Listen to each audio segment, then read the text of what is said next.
Everyone, I want to welcome you to our next panel.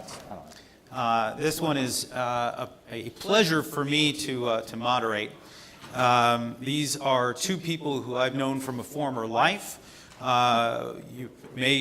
of you may know that Michael Waltz, representative from Florida, was actually an FDD adjunct fellow for several years. An alum. All right.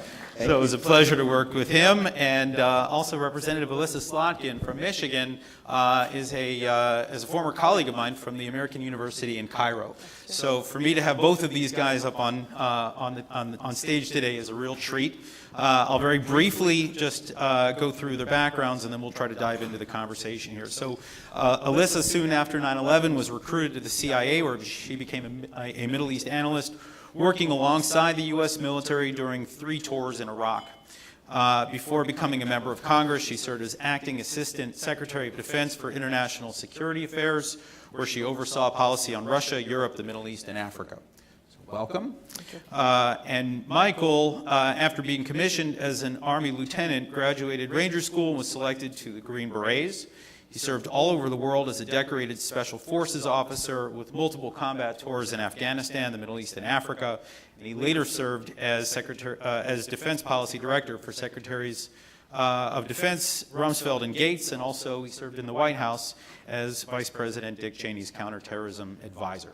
So thank you both for being here. Thanks, John. And so what I want to do is just briefly have you tell your stories to this audience, because I think they're both remarkable.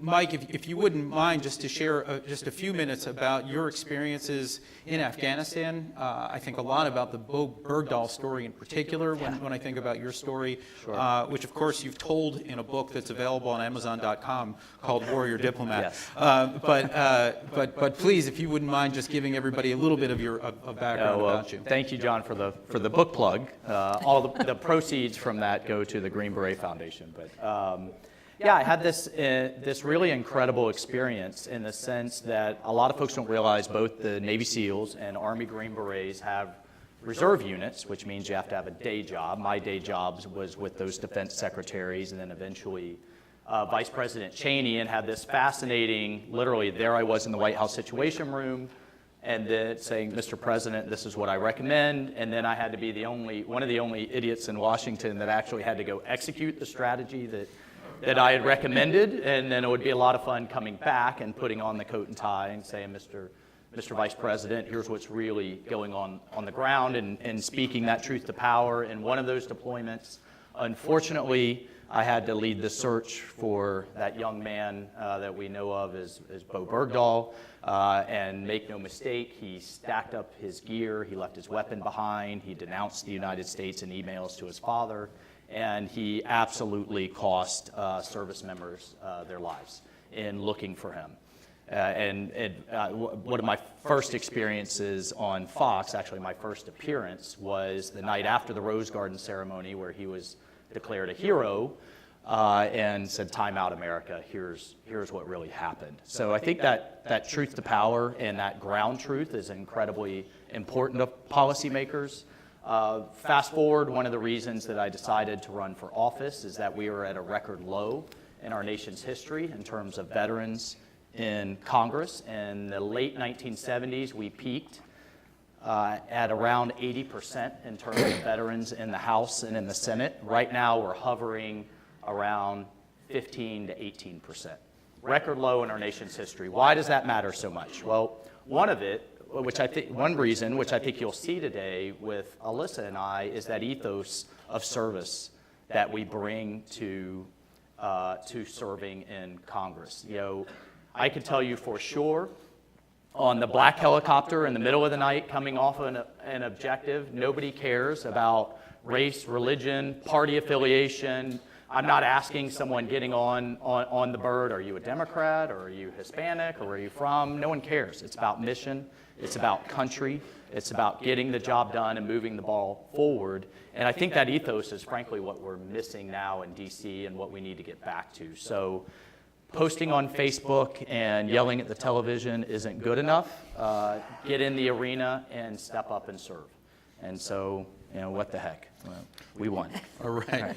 Well, good to have you here. And by the way, I should just note that my colleague Brad Bowman, when he was interviewing Congressman Thornberry, they were talking about the dearth of people that come to Congress with that national security background. Yep. We don't have that problem with both of you, and that's nice to see. Elissa, if you would tell your story, if I recall, you were one of, or perhaps the youngest CIA analyst to be giving the regular brief to a president. How did that happen? Yeah, sure. And I don't know that I hold that title at all, but the way that I actually came to work in the Bush White House, actually at the same time as Michael, was I had already served 2 tours in Iraq, and President Bush decided to change policy and surge in Iraq, as we all know. And to his great credit, he realized that he had been insulated from what was actually happening on the ground in Iraq and how things were going. And so he said, I want to see young CIA analysts in the Oval Office every Monday without their bosses. So they come back to Langley, and they announce this, and they said, who wants to go first? And I was like, yes, this is what I've been working on. This is what I have been hoping to do, and I thought it was a great opportunity. The analyst corps tends to be a little bit more introverted, so there weren't that many hands that went up. And I went down the next week and gave a brief to the president, the vice president, the national security advisor. We got into what I would call a healthy debate about a certain Shia militia that I spent a lot of time working on. And after the back and forth, we walked out of the Oval, and the then National Security Advisor said, if you can argue with the president and not piss him off, you should come and work here. And so that is what I did. I started another week or 2 later. So, but same kind of thing. I think Michael is right. I know on the Democratic side, among us freshmen, we have 10 people with a service or veteran background who just are newly in office. And I think it's a completely different ethos, and it affects the culture of the place, which is good. Yeah, if I could just add to that, this panel today, I hope, should leave you with a little bit of optimism. It has surprised me in a positive way when we have hearings on the Armed Services Committee. If you closed your eyes and just listened to the questions, I really don't think you could tell which side of the aisle that they're coming from. They are very much focused on how to help the military be trained and equipped and ready to do the missions that they need to do. Despite what we're seeing in the vitriol in other committees on judiciary and oversight and what have you, we really don't see that on a day-to-day basis in armed services, which is a great thing. Yeah, that's nice to hear. Yeah. So what I want to do is I want to just sort of get our hands dirty for a little bit here. I want to start with the issue of war on terror, which both of you have fought on front lines and from behind. I want to talk about how that's going and how we can begin to pivot, even as we're still losing ground in some cases, how we can begin to pivot toward these great power conflicts that everybody keeps talking about. Does the United States have the ability to walk and chew gum? What do we need to do, perhaps more specifically from a congressional perspective? What are you guys doing to help ensure that we make that pivot properly? Elissa, you want to start? Yeah, I don't think it's terribly hard because the Pentagon is really singing this tune pretty loudly. I think they've made, the Pentagon that I know and love is sort of like an aircraft carrier. It takes a lot to turn it. But I think that they've turned, and I think that they realize that great power competition and managing our relationships with Russia and China is extremely important, and we have for a long time underinvested in modernization that allows us to compete in sort of the new battlefields of the future. So I think we've been hearing, positive things from them. And of course, I don't think they're shortchanging the counterterrorism fight. I just think that they're realizing that we need capital investment in a big way on modernization. Their budgets reflect that, and I think the committee has largely been supportive of that. The question will come when we, try to bring others along, not just the committee, to invest that kind of dollars in the Defense Department. I think that's where the controversy, at least on my side of the aisle, is certainly going to lay. But I think we're singing the same song between the Pentagon and the committee. Yeah, no, I think that's largely right. I do have some concerns, somewhat on the margins. we tend to move into big pendulum swings, and hearing after hearing, the National Defense Strategy says we do need to shift back to great power competition, that we have underinvested in these 18 years in the war on terrorism. I'm somewhat concerned that pendulum is going to swing too far, and that we could risk repeating what we did post-Vietnam and flushing those lessons learned, those that have been bought with blood, sweat, and tears. Those wars are still ongoing in Afghanistan, in the Middle East, and in other places.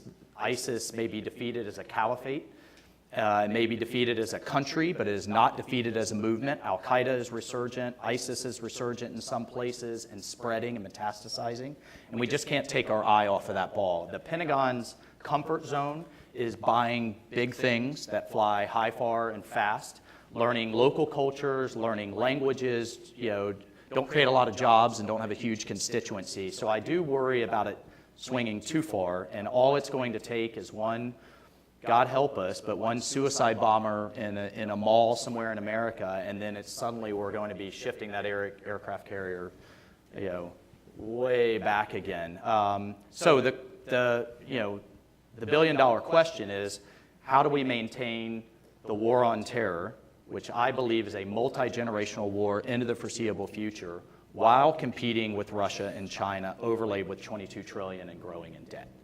Right? How do we do all of that? Two, broadly speaking, and I know there's a lot of things you want to get to. One, I think there's a lot more that we could do with the Guard and the Reserve and the civilian skill sets that they bring to capacity building and stability and to cyber.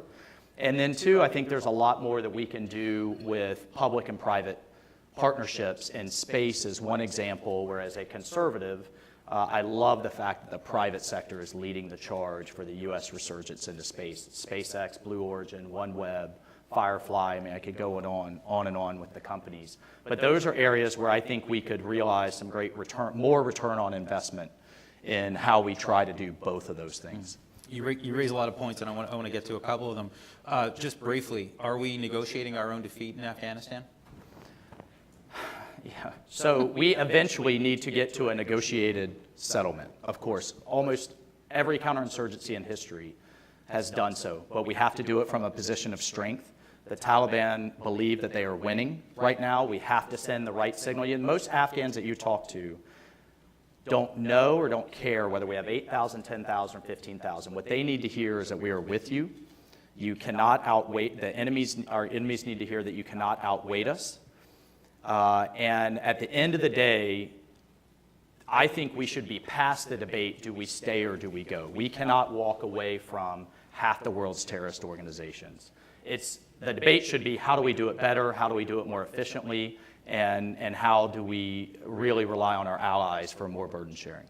Okay, we'll talk about allies in a little bit. Sure. Elissa, we have this emergency trip by Secretary Pompeo to Iraq, expressing a lot of concerns that the country perhaps has been overly influenced by Iran. We've got these Shia militias that we're now beginning to designate one after another as terrorist organizations.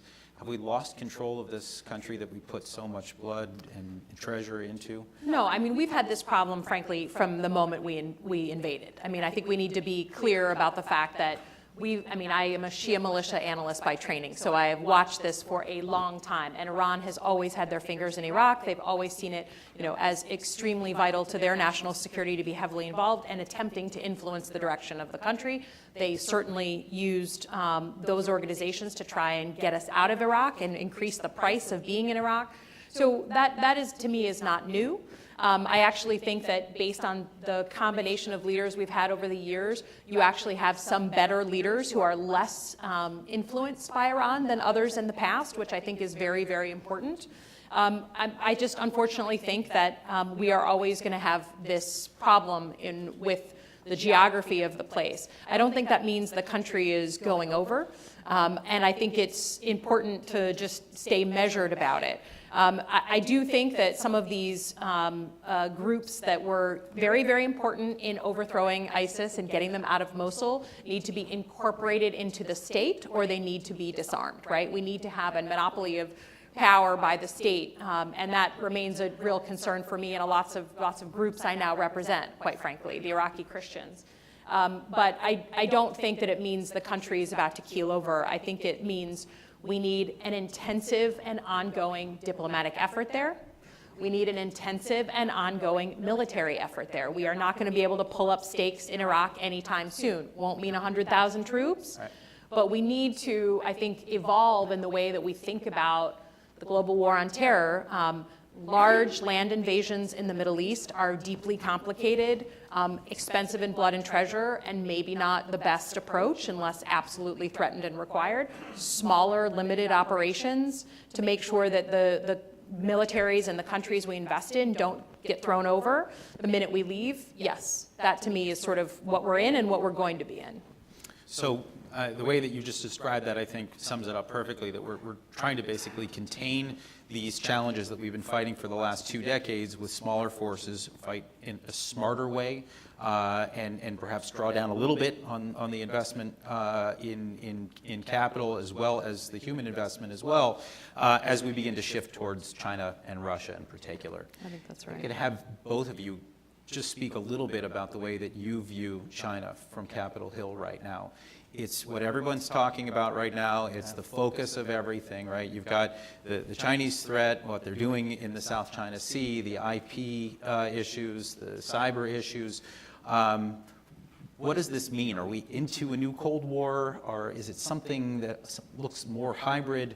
Elissa, why don't you kick this off? Yeah, I mean, I just think that the Chinese are just way more sophisticated when it comes to mixing military strategy, economic strategy, social and cultural strategy. We tend to really see them in silos, and we don't think about using those different tools in a united front, and they do, and they're effective at it. I know back home in Michigan, I mean, there is real passion and anger about what the Chinese are doing on the global stage, less so on the military front and more on the economic front. I think that one of the major problems that I'm worried about for the future of warfare in general is how do you establish deterrence in a world where the weapons of war are things like cyber and use of AI, and you know, I'm trying not to get stuck in a Cold War model, but making sure we knew that we had a strong fence and defending that fence and having a high punishment when you violated that fence was critical to us winning the Cold War. Was that a wall, Elissa? Pardon? Was that a wall that you're? I am not pro-wall. Let me just be very clear. But I think that is a huge question for me is, you know, if the Chinese steal a ton of intellectual property, they attack our, you know, OPM and steal all of our records, right? They, they attack private organizations, private businesses. What is the appropriate proportional response? How do we reestablish deterrence? Is there room for something like an arms control regime related to new tools? That is really interesting to me because I don't understand how we're going to engage in the way, in sort of something short of war with people, with countries like China. I do not see the path right now, and that concerns me.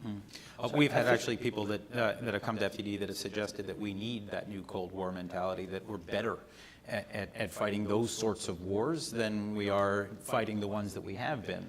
I think what's so unusual is never before in American history have we been so economically intertwined with a potential adversary. Certainly not with the Soviet Union, certainly not with Germany or Japan, but I'm incredibly concerned. I applaud the president for taking this on in a very forceful way. I think China has become the payday lender of the world. We all know how payday lenders work. You know, give me the deeds to your car and your house, and I'll give you a loan you can never pay back. But in this case, it's to critical infrastructure and to ports. I brought a chart with me that Admiral Fowler from Southcom recently handed out at a hearing. So I think the Chinese are essentially have completely undermined, or kind of with termites undermining the Monroe Doctrine. The chart shows Chinese engagement in South Central America. 19 of 33 countries have signed up to One Belt, One Road. The Chinese recently put a satellite tracking station in Argentina on land that it basically took through debt. They now control both sides of the Panama Canal, and the list goes on and on and on. Over 155 billion in loans since 2007. So to Elissa's point, diplomatic, information, military, economic, the Chinese have truly mastered it. They're payday lending their way around the world. I can't believe Italy is now bought into this, the first NATO ally, and then at the same time have stolen, not our stealing, have stolen our technological edge with very little, if any, repercussions from the United States. I don't even know what repercussions there were for the OPM theft. No. None. So I think we do need to very quickly move to a deterrence model where we will stand firm, there will be consequences, and we need to work more closely with the private sector so that they can also enact consequences, and let's eliminate this business and private sector to government divide in the cyberspace that heretofore I think has really been hampering us. Hats off to the president. I was thrilled to see Senator Schumer tell him to stand strong because trade is absolutely linked into this dynamic, and I think we need to stand firm as a country as we take this on.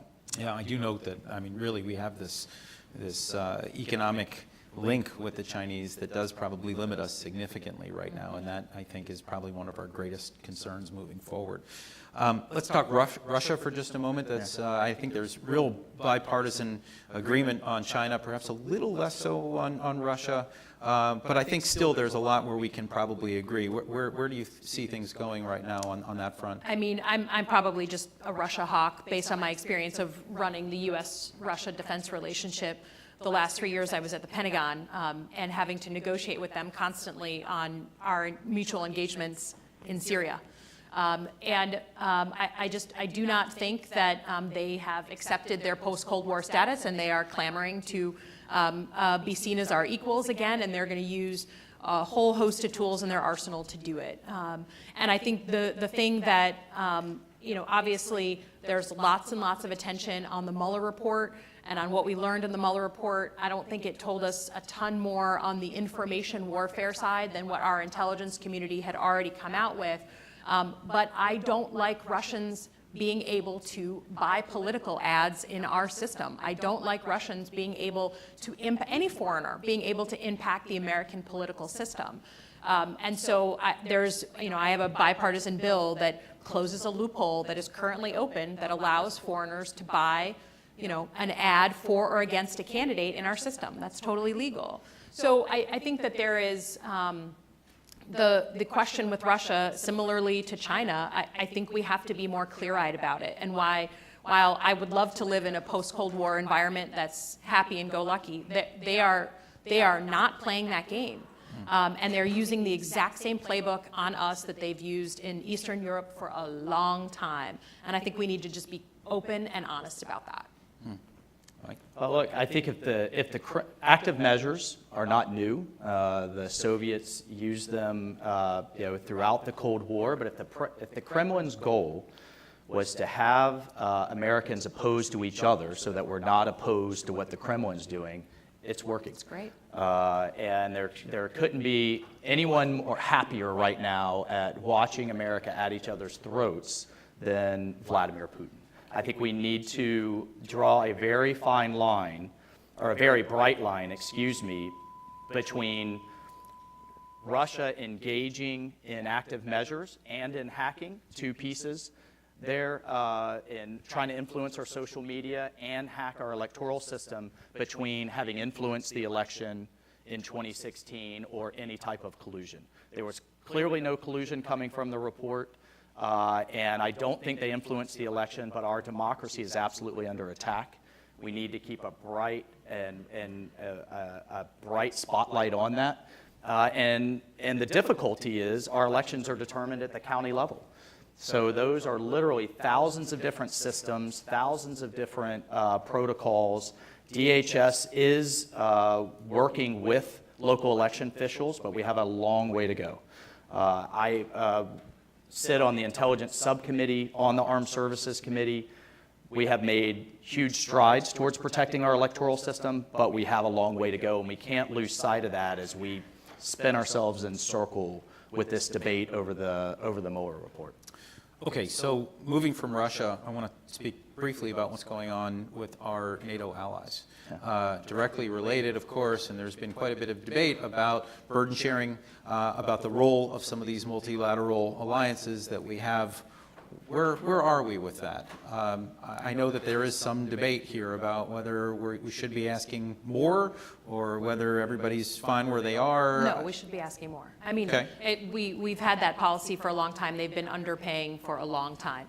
And some of the countries that have the most capacity to grow, right, because Germany's different than Montenegro, are the ones that are most reluctant to actually increase their defense budget. So, and you need to just call a spade a spade. So I don't have a problem calling out our NATO allies. We did it when I was in for their underpayment.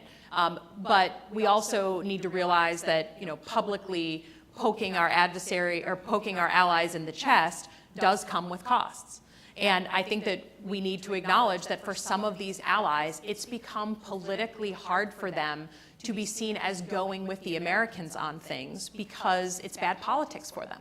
And I'm a pragmatist, right? I want more allies and more partners coming with us in more conflicts and doing more on the world stage so that we get to do a bit less.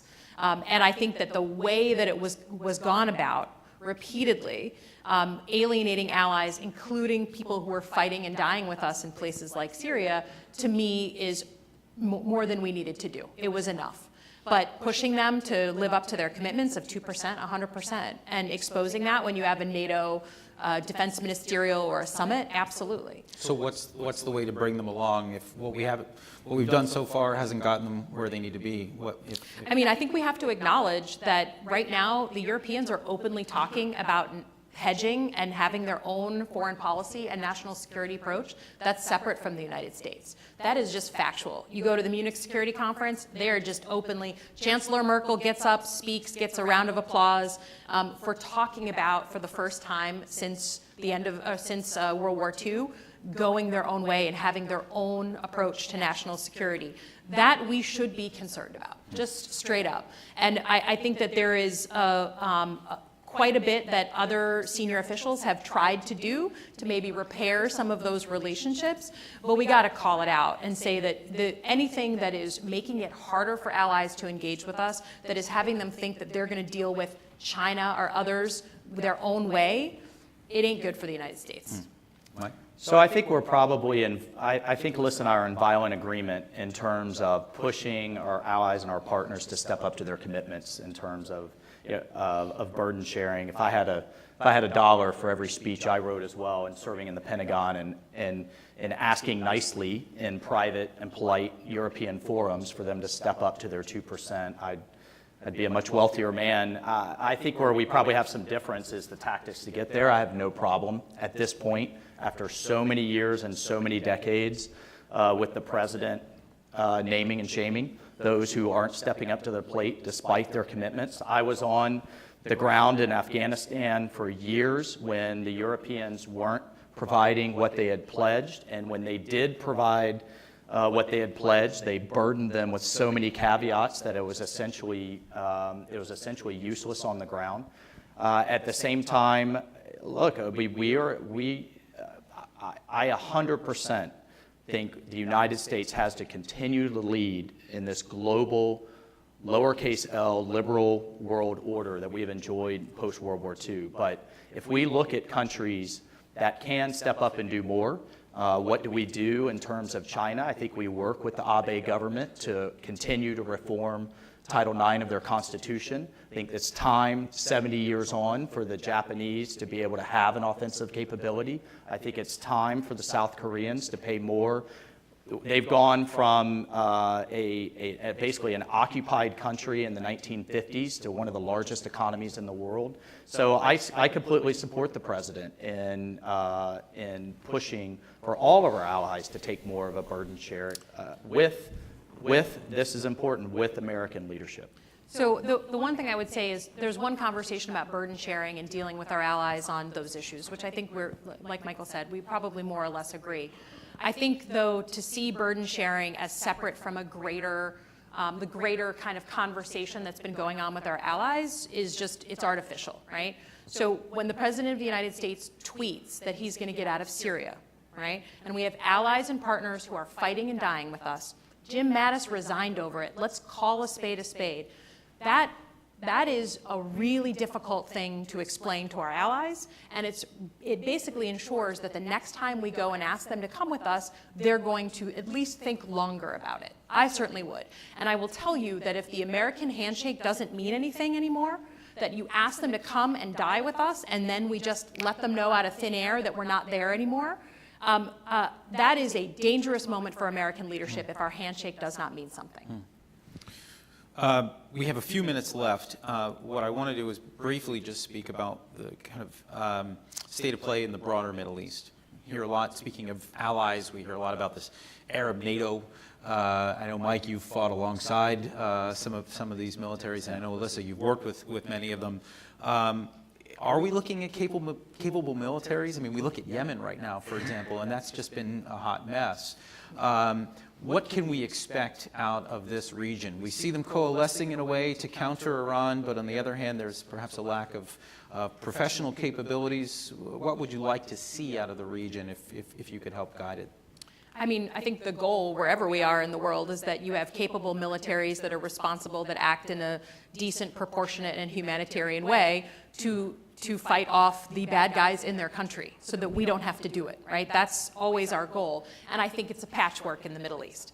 I think that you have places like Jordan and the Emirates where you have militaries who are actually kind of coming up in the world and doing better. The most important thing to me is, will they do a lessons learned process after an operation to actually learn from their mistakes? That's my litmus test for whether a military is actually on the road to improvement or if they're stuck in a stalled position.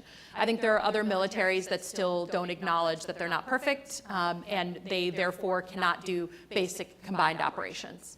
And I think that we should all be invested in those militaries becoming more professional. We have huge programs that do that through the U.S. military, and we should continue and fund those programs. But I think it's still a real patchwork. And to say that we're going to have a professional, forward-leaning Middle East that takes care of its own problems in our lifetime feels more like a pipe dream to me. Look, as a Green Beret by background, we specialize in by, with, and through local partners. I spent a tour in Afghanistan with three of us, me and a communications sergeant and a medical sergeant, embedded with about 90 Arab soldiers from the UAE, partnered with 200 Afghan soldiers from the Afghan army. So I tell people if I never eat goat again in my entire life, it'll be fine. It's a long year. But in areas where we are interoperable from an equipment standpoint, interoperable from a training standpoint, and we have those on-the-ground relationships. I've kept in touch with all of those officers from 10 years ago to this day. We have a fantastic relationship, both on the ground and I think at a more strategic level, and that needs to continue. Look, separately, but important, the President and John Bolton fully understand, and I think rightly, that the Achilles heel with Iran is its economy. I was thrilled to see us go to no more waivers. We should not, if we're going to go down this road, have half measures. The Iranian economy now is looking at 50% plus inflation, daily labor strikes, spending billions abroad on its surrogate operations, and I think is in real trouble. So I fully support the president's policy. I think we need to keep it up, and I think our allies are thrilled to see us moving in that direction. Okay, we need to wrap up here. I'd like to give you each just a minute to maybe just talk about what you are thinking about for the future, whether it's legislation or whether it's achievements that you'd like to see within the House Armed Services Committee, whatever's on your mind. Elissa. I mean, to me, I would just say I think that there is an extreme media focus on the far left and the far right, and there's actually a bigger pool of reasonable people in the middle. It's just not sexy to be moderate. And for me, there's real power and opportunity in that middle.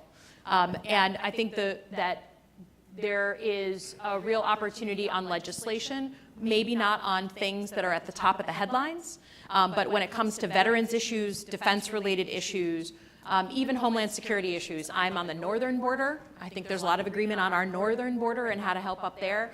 I think that there's real opportunities for reasonable people on both sides to come together and actually pass legislation. I think it's important that we continue to work on the things that affect the people in our districts. So for me, if I want people to be engaged and care about what happens in national security, they need to understand what it all means, how it fits into their life, and how it fits their pocketbooks and their kids. And I think I will just put a plug out for the foreign policy establishment in Washington. As someone who went home, I don't know if Michael had this experience, but as someone who went home and ran, I was probably asked about national security issues maybe 10 times in 18 months. And I was every day, all day up there. People are talking about healthcare, prescription drug pricing, infrastructure. And as much as we as foreign policy professionals can remember that we can't just talk to ourselves, we actually have to get out of the Beltway and explain to people why this stuff is important to our safety, to their grandkids. We are going to see less and less public support for the things that I think a lot of people in this room want to do. And as someone who has worked with a lot of young people over the past 2 years, a lot younger people that I'm used to working with, a lot of these young people have seen us. They don't remember 9/11. They have no memory of it. And they've only known us in long wars that are expensive in blood and treasure. And they do not believe that American leadership is good abroad. It kills me. It kills me. They see no difference between Russians or Chinese engaging and leading. They would look at this map and say, well, so what? Why do we have to be the world policeman? And that scares me because I am a staunch, staunch believer in a strong American role in the world. Mike? I told you this should give you hope. Right? Couldn't agree more, and it is incumbent on us to constantly make that case. I think one of the things that Americans don't do as well as they should is really look at historic perspective. And what we often do is take things for granted. And this world order that has been guaranteed by American leadership and American economic and military power is under threat. And is something that we constantly have to explain when we go home, but is something that's absolutely worth doing. If I can make my Harley mechanic uncle understand why Syria matters to him, then that is, to me, that's a good day. I'll tell you just in closing, I'm very focused on space. The 21st century space race is absolutely on. The Chinese and Russians have explicitly in their national security strategy said that if we ever come to blows, they're not going to defeat the United States by sinking aircraft carriers or going head-to-head with tank divisions. They are going to take out what all of those entities depend on, which is how we navigate, how we communicate, and how we do things with precision. And that's all in space. I remind people that the Chinese do not have a civilian space entity like NASA. They're not just up there to explore for humankind. Everything that they're doing up there is backed by their military. It's also worth reminding folks that the average person touches space 36 times a day and doesn't even realize it. $500 billion of our economy is dependent on it now, and it is old, it's rickety, it's not meant to be defended, it's not resilient, and it's certainly not redundant. The good news is the private sector is leading the charge for the United States. We are on track to go from a few launches per month to one per day in the next 10 to 20 years. We currently have a little over a dozen launch sites around the country. We are going to need to go to over 200 to handle that volume of what we're going to need up there and what we're going to do. And I think it's just another area where the United States has to maintain its dominance, has to maintain its leadership, and it's just something I'm absolutely focused on. Thank you. Okay, I want to let everybody know now that we're going to be breaking for lunch, and that at 1:30 we're going to come back here to hear CENTCOM Commander General Kenneth McKenzie. But first, I want to thank this bipartisan tandem of Elissa Slotkin and Mike Waltz. Terrific panel. Thank you very much. Thanks, sir. Okay. Let's eat. That's great. Thank you. Thanks, John. Thanks, guys. All right.